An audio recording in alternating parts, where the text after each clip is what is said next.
നമസ്തേ. കഴിഞ്ഞ ദിവസം മനുസ്മൃതിയിലെ ഒരു വാക്യത്തെ വിശദീകരിച്ചുകൊണ്ട് ഞാൻ മനുസ്മൃതിയെപ്പറ്റി ചില കാര്യങ്ങൾ പറഞ്ഞിരുന്നു. മനുസ്മൃതി ഒരു വളരെ വിവേചനപരമായിട്ടുള്ള കാര്യങ്ങൾ ഉൾക്കൊള്ളുന്നുണ്ടെങ്കിലും വളരെ നല്ല കാര്യങ്ങൾ, മൂല്യവത്തായ കാര്യങ്ങൾ, മനുഷ്യന് മൂല്യബോധം നൽകുന്ന കാര്യങ്ങളും മനുസ്മൃതിയിലുണ്ട്. അത് അക്കാലത്ത് നൽകിയതായി ആണെന്ന് ഓർക്കണം.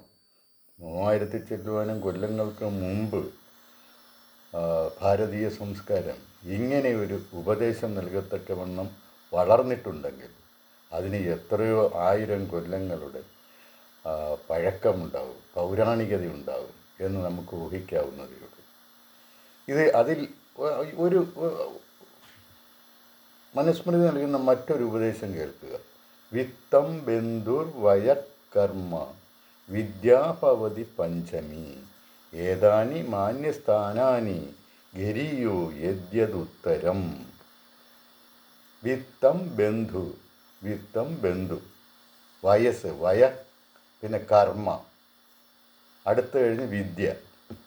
അങ്ങനെ 5 കാര്യങ്ങളാണ്. വിത്തം അത് സ്വത്തുക്കൾ, ബന്ധുക്കൾ, വയസ്സ്, കർമ്മം, വിദ്യ. ഇങ്ങനെ 5 കാര്യങ്ങൾ ഒരു മനുഷ്യൻ്റെ 5 കാര്യങ്ങളെടുത്താൽ ഇതിൽ ഏറ്റവും മാന്യമായിട്ടുള്ള സ്ഥാനം ഏതാനി മാന്യസ്ഥാനാനി, ഇതെല്ലാം മാന്യസ്ഥാനങ്ങൾ ഉള്ളതാണ്. അതെങ്ങനെയാണ്?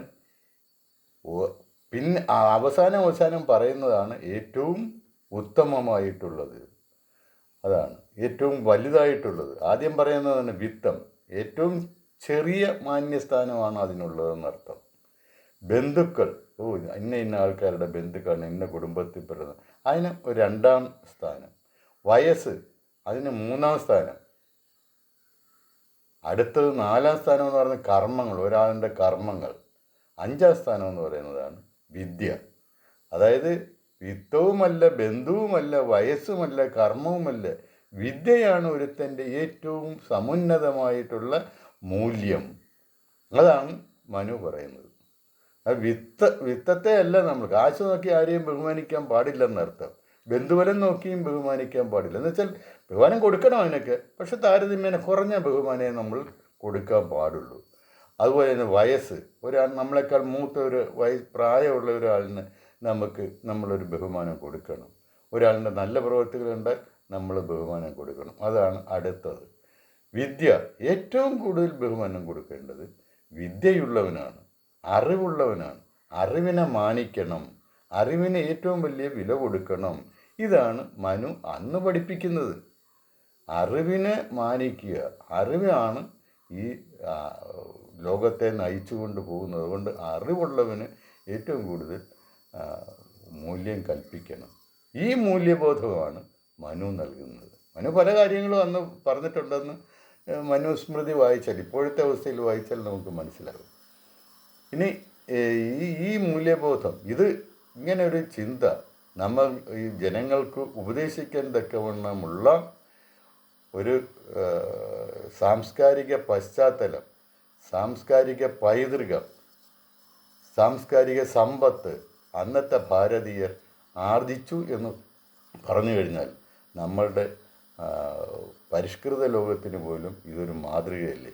ഇന്നും ആൾക്കാർ ഇങ്ങനെയല്ലല്ലോ. ഇന്നും കാശുള്ളവനെ ബഹുമാനിക്കുന്ന ഒരു പരിപാടിയാണ്.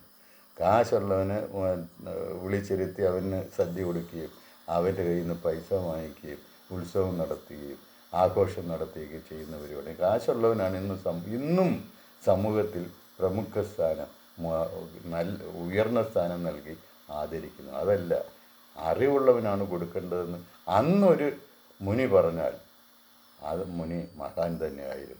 അപ്പം മനുസ്മൃതിയെ നമ്മൾ അങ്ങനെ വെറുക്കാൻ പാടില്ല. മനുസ്മൃതിയാണ് നമുക്ക് മൂല്യബോധം നൽകിയത്. അതിൽ തെറ്റുള്ളത് നമ്മൾ സ്വീകരിക്കേണ്ട, ശരിയായ കാര്യം മാത്രം സ്വീകരിച്ചാൽ മതി. അതാണ് നമുക്ക് നൽകുന്ന പാഠം, നമ്മുടെ പൂർവികർ നൽകുന്ന പാഠം അതാണ്. ഗീതയിലാകട്ടെ, ഉപനിഷത്തുകളിലാകട്ടെ, ഈ മനുസ്മൃതിയിൽ തന്നെ ആകട്ടെ, കൊള്ളാത്ത കാര്യങ്ങൾ ഒരിക്കലും നമ്മൾ കൊള്ളരുത്, നല്ല കാര്യങ്ങൾ കൊള്ളണം. ഇതാണ് അവർ പഠിപ്പിക്കുന്നത്. അത് നമ്മൾ ചെയ്യുക. മനുസ്മൃതി പഠിക്കുമ്പോഴും നല്ല കാര്യങ്ങൾ സ്വീകരിക്കുക. നന്ദി, നമസ്കാരം.